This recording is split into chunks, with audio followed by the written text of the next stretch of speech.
Good morning, morning, morning. Happy holidays. Merry Christmas. It is December 25th where I am right now. It's pretty early in the morning. I woke up pretty early to knock this video out for you all. It's another Hack the Box series. Right. I also had to wake up early to eat the reindeer food and Santa Claus cookies and drink the milk. I threw it away. Don't tell the kids. Right. But, we didn't come here for all that. We came here to hack and learn how to get through this bastard box, right? This bastard box on Hack the Box. It's a pretty fun box. I did get to pop it yesterday, but since it was Christmas Eve, I didn't have that much time to go back over my notes and record everything and do my write-up. So I'm going to try to at least do the video now, maybe do the write-up a little bit later today. Depends if everybody's still sleeping. Um, so let's get to it. Let's get to it. So I've already done my scans, right? I have my Nmap scan going on here. And you can see that Nmap shows us 3 ports that are open. We have port 80 open here, port 135 and port 49154. You can see that port 80 is just giving us a boatload of information from these Nmap scans. You can see a robots.txt file, right? Robots.txt file is usually a list of pages that you're not allowed to visit. Let's actually go visit this page. So let's go to 10.10.10.9.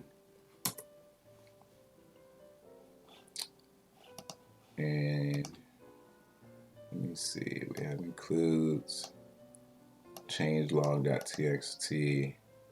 Since this is a Drupal box, I actually did some research on Drupal. Right, Drupal 7, let's see, Rapid 7. Yeah, let's see. I won't go into too much details. I'll post this link for you all here. But Rapid 7, this isn't the one I was looking at actually.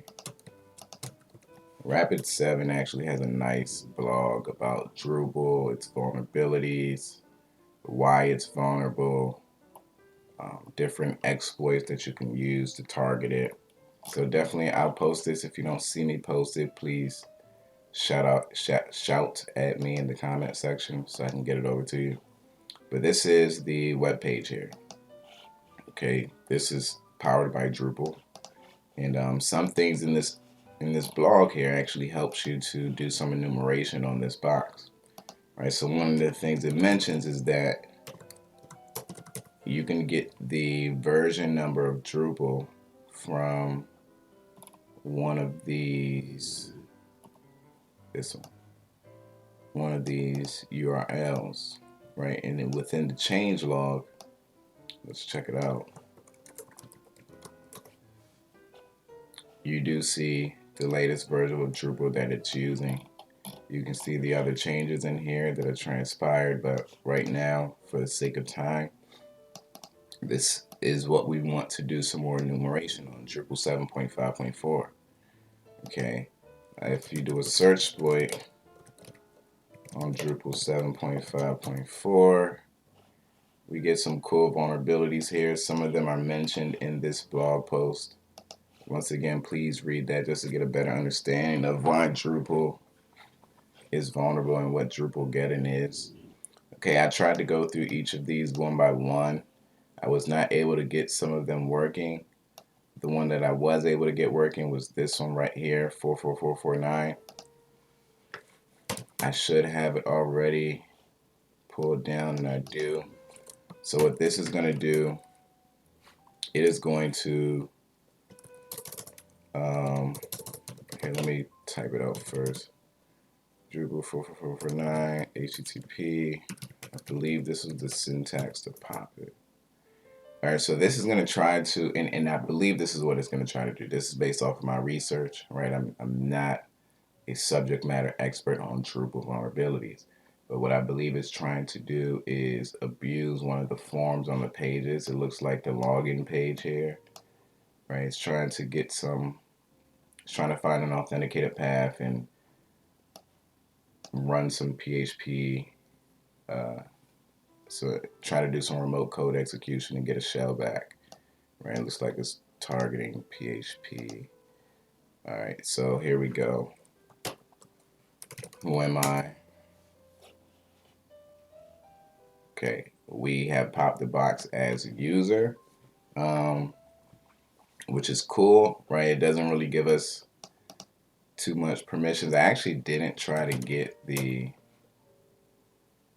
tokens last time I was on here. All right, so this doesn't give us too much, but what we can do now, right? Because we want to get privilege. We want to escalate our privileges, right, to something higher. Right now, we're just the Drupal user. I don't think this is enough to try. Whoops. I don't believe this is enough to try to pop the box. Let's see, where are we? Alright, so we're probably going to have to pop another shell here.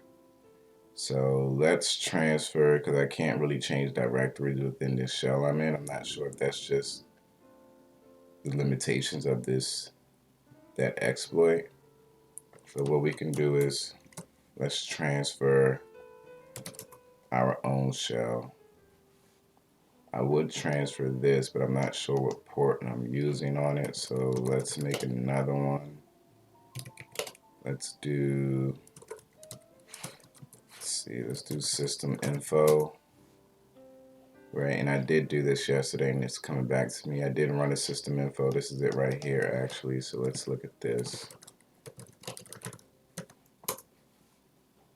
Okay. I just want to see if it's an x64. See what type of exploit we need to make. What type of shell. Okay. Am I missing it? Oh, here we go. System type x64. So let's go ahead and let's have Venom, Windows x64, shell reverse TCP. Hopefully my face is not in the way of that shell. Lhost equals 10.10, 14.13, L port, we'll do 443. We'll make this an executable, and I'll just write over what we have there. And then what I'm going to do is just start up a SMB. I'm going to use here we go. I'm just going to start up an SMB server on my local box to transfer that shell over here. So we'll do a copy 10.10.14.13. The SMB share that we want to connect to is Cali. That's what we named it as. And it's hosted in our current working directory, which is my bastard directory. So shell.exe, let's copy that over. Okay, one file was copied. Let's do this. Let's open up another listener on 443, right? Because we're about to execute that shell. Let's execute the shell now, right? We just transferred this shell over to this system by way of this SMB server. We're going to execute it. We should get a response back over here, and we do. Can I go back now? Yes. Okay. So I just wanted to show you this is not enough to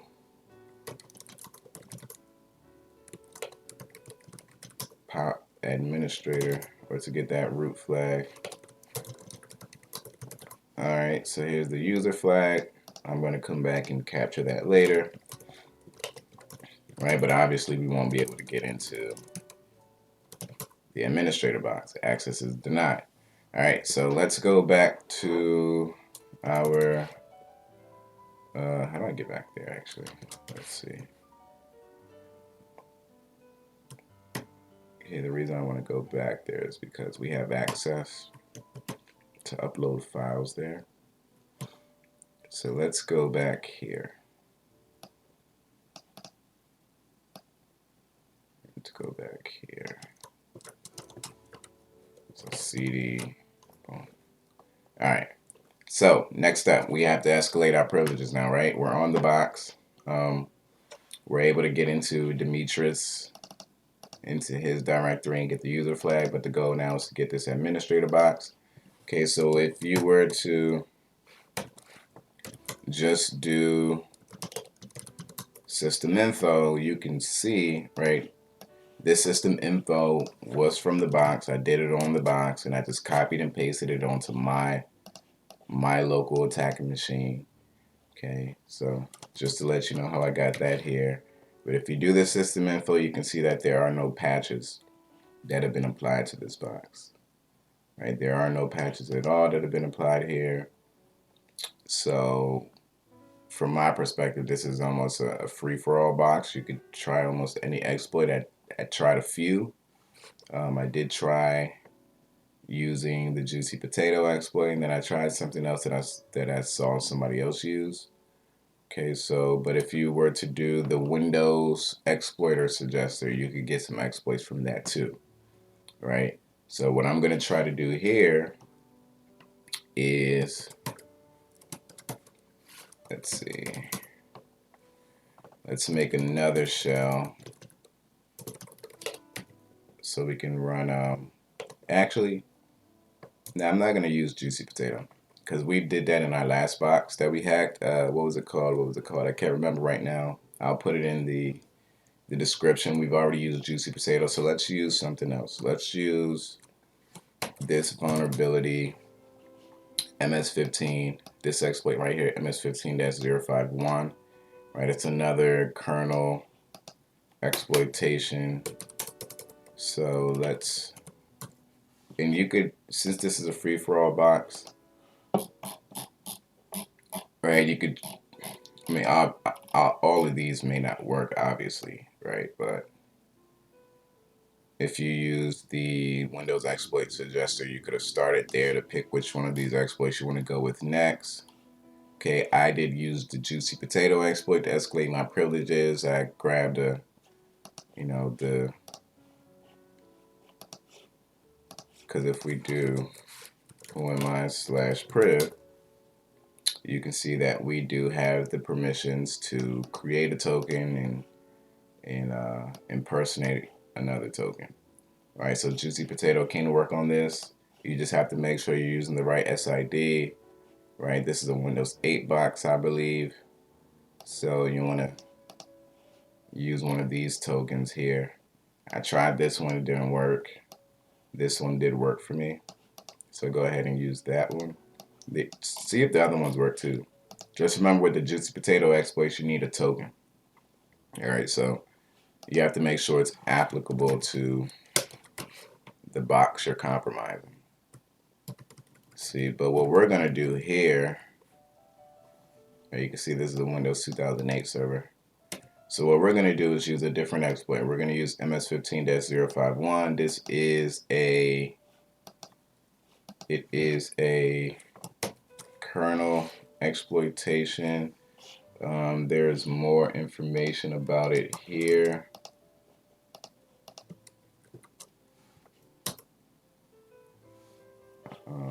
It exploits some vulnerabilities in the kernel. I'll post this in the description as well. But let's go ahead and use it. All right, let's see if I remember how to use it. To get to it, we have to, if you just go to MS15-010, oh, wrong one, it's 051 actually. And then download the zip file right here. Then you'll get two executables. One will be x64, the other one x86. We're going to use the x64 one. I already have it downloaded here. Okay, this is it right here. So what we're going to do is use it. I'm going to move it, actually move MS15 dash 64.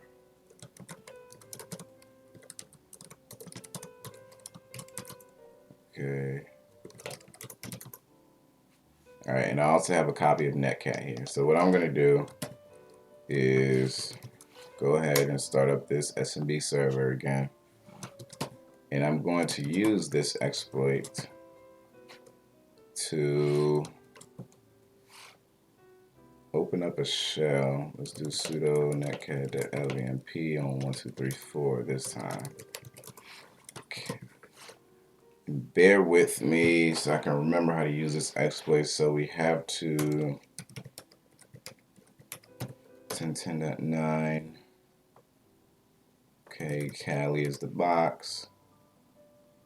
And then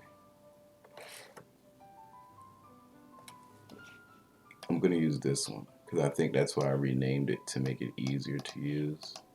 ms15.exe.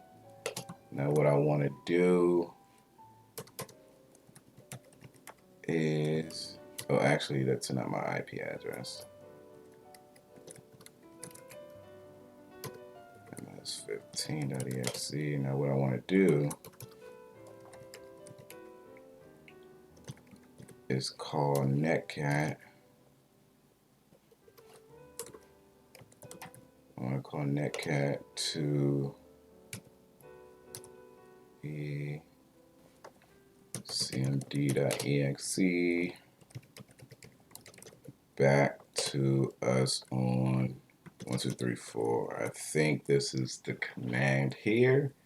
So we're calling this executable. This executable is going to abuse some vulnerabilities in the kernel and allow us to run things as system. It's going to run netcat.exe, which we are hosting here. Right, this is the same directory that this SMB server is running from, and we're going to execute the command prompt to connect back to us on 1234. Hopefully this works, and it does work. So now, who am I? We are the system user now. Okay, this was just another way to exploit this box. You could have used the juicy potato exploit. I just didn't want to use it again here. Right, we want to learn as many different exploits as possible just to get a better understanding of how they work and what they're doing. Please make sure you go back to read more about the Drupal vulnerabilities to understand how we got that initial shell that we popped, and then go back to understand you could go back and reinforce what you know with the juicy potato exploit, but also go back to understand why this works, this MS15-051 exploit. Right, I did see a GitHub out there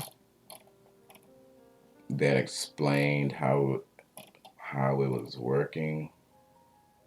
There is a MSF exploit for this as well, a Metasploit exploit that you could use. Okay, but here we're trying not to use Metasploit. There's nothing wrong with it, but understand how things work manually will give you better leverage in the real world, because Metasploit is not always going to work for you, especially not straight out the box. Okay, so this wasn't a really difficult box, honestly. You could have been done with it within a shorter amount of time that we went through it just now. You could have just went for the juicy potato exploit and called it a day. We first got our initial shell because this web service had a vulnerability, Drupal getting. That's what they call those lists of vulnerabilities for Drupal.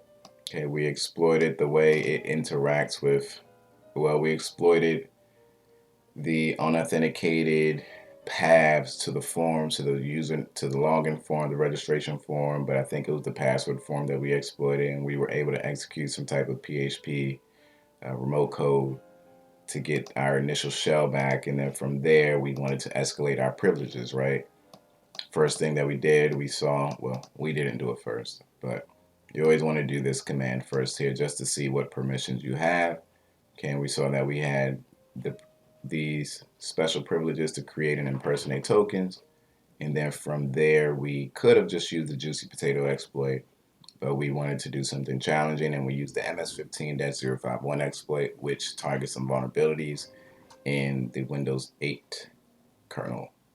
All right, that's it for us here. Hopefully you enjoy this. Please let us know if there's a box that you want us to do. If you like this video, do me a favor, hit the like button. Make sure you're subscribed to the channel for future videos. Merry Christmas. Happy holidays. Hopefully you like our family's matching PJs that we got going on this year. So I will see you all later. Take care. Have fun. Hold on to your loved ones. Give them a kiss. Make sure they know that you love them. And be safe, y'all. Have a good one. Peace.